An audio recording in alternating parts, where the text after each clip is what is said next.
Ayo mengurus pengajian Khairatun Nisa, ada kelas belajar bahasa Arab. Bahasa Arab udah umur sekian nggak paham. Bu, kalau saya sebutkan hukum dalam fikihnya, Bu. Dalam fikih itu ada kaidah.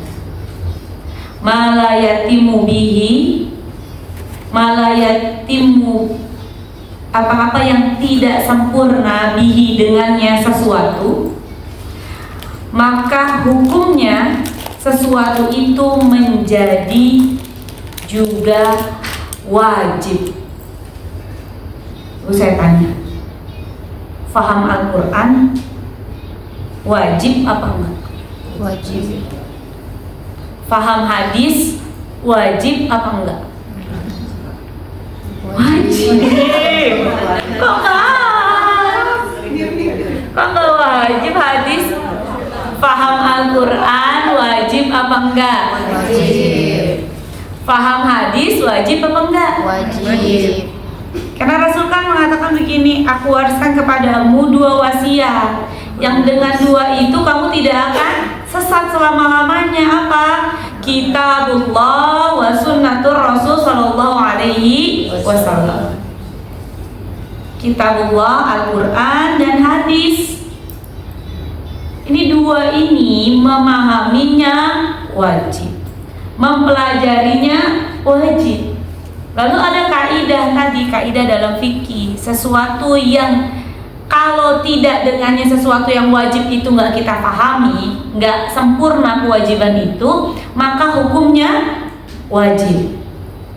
Saya tanya, Ibu, memahami Al-Quran dan hadis hukumnya wajib. Bahasanya apa? Bahasa Arab. Bisa nggak kita pahami itu tanpa kita pahami bahasa Arab? Nggak bisa. Berarti hukum mempelajari bahasa Arab. Itu saya tanya, wudhu hukumnya apa? Wajib. Sebelum sholat wajib. Hukumnya kalau sebelum sholat wajib. Kalau di luar sholat Sunnah. Kenapa bisa jadi wajib kalau sebelum sholat? Masukkan syarat sholat. Karena nggak bisa sholat kalau nggak Wudhu. wudhu. Dan sholat hukumnya wajib. Berarti wudhunya hukumnya Wajib. wajib. Karena nggak sempurna sholat tanpa wudhu. Gitu. Jadi bahasa Arab belajarnya hukumnya wajib. Mau akhirnya kita itu fasih bisa, itu nggak masalah, nggak jadi pertanyaan. Yang penting ada nggak upaya belajar bahasa Arab. Ini jadi bahas bahasa Arab, nggak apa-apa sedikit. Karena ini berarti Allah ingin saya menyampaikan ini di hadapan ibu-ibu semua. Apa yang membuat kita itu saling kejeblos kepada sesuatu yang sebenarnya bukan dari agama Islam?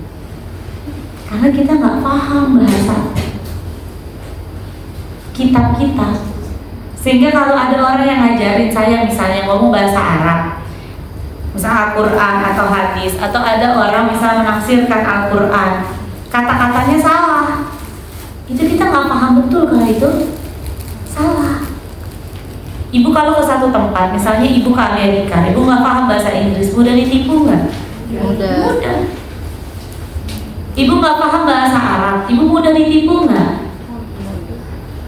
Terus ibu turunin lagi, ibu punya anak-anaknya nggak ada kurikulum belajar bahasa Arab. Ibu-ibu nggak akan ditanya sama Allah kalau ibu nggak paham bahasa sesuatu kecuali nggak paham bahasa Al-Quran. Orang nggak paham bahasa Inggris, tapi dia paham bahasa Al-Quran, nggak apa-apa. Orang nggak bisa bahasa Indonesia, ada dulu orang-orang tua dulu dia nggak bisa baca bahasa Indonesia, tapi dia bisa baca bahasa Arab, nggak apa-apa. Karena yang diminta sama Allah itu tilawah Al-Quran sebagai ibadah. Kalau bahasa yang lain itu fardunya fardu kifayah, bukan fardu ain. Tapi di dalam agama ini ada yang hukumnya fardu ain. Hukum fardu ain itu apa? Setiap personal kita wajib hukumnya menjalani itu. Misalnya begini, apa bedanya dengan fardu kifayah? Fardu ain itu setiap personal kita wajib melakukan itu. Tapi kalau fardu kifayah, kalau sudah ada yang melakukan, yang lain tidak dosa. Tapi kalau tidak ada yang melakukan, semuanya dosa. Itu bedanya fardu ain dengan fardu kifayah. Faham bahasa lain itu fardu kifayah. Paham bahasa Al-Quran fardu ain. Nggak bisa baca bahasa lain itu fardu kifayah. Baca bahasa lain itu fardu kifayah. Tapi baca tulis Al-Quran fardu ain. Fardu ain. Karena kenapa Al-Quran ini surah cinta dari Allah diturunkan berbahasa Arab, aslinya berbahasa Arab. Ibu, kalau ibu tuh hobi bahasa, suka bahasa, setiap bahasa itu punya namanya rasa. Beda bahasa yang kita pahami sebagai bahasa yang asli dengan bahasa yang diterjemahkan dengan bahasa yang lain. Rasanya beda, pengetahuannya berbeda. Bukannya kita itu harus bisa ngomong cicus bahasa Arab, tapi setidaknya ada upaya. Ketika nanti dikubur kita ditanya sama Allah, ada nggak waktu untuk memahami bahasa Al-Quran? Ada lah, masa nggak ada? Sepekan sekali. Kita bisa olahraga, les olahraga bisa, les renang bisa, les ngetik bisa, les internet bisa. Masa les bahasa Arab? Tidak bisa. Makanya ketika orang itu paham bahasa Arab dengan tidak begitu ngaji beda. Kalau kita ngaji bisa nangis, kenapa? Karena habis diomelin sama laki kita kan gitu. Kalau nggak ada artinya kita baca, kita nggak paham artinya apa. Tapi betapa nikmatnya kalau kita bisa ngaji, kita paham Allah tuh ngomong apa sama kita. Dan nangisnya itu karena paham. Kalau kita ini sudah di akhir-akhir usia taunya, jangan diulangi lagi kepada anak keturunan kita. Itu yang menyebabkan orang itu mudah terombang-ambing, atau ketika sudah terombang-ambing sulit putar balik. Karena dia nggak paham bahasa Al-Quran. Dan yang dijauhkan duluan untuk kita dari syaitan laknatullah alaihi adalah Al-Quran, adalah bahasa Arab, adalah Al-Quran, adalah hadis Rasul Shallallahu Alaihi Wasallam. Karena ini kuncian untuk memahami syariat ini.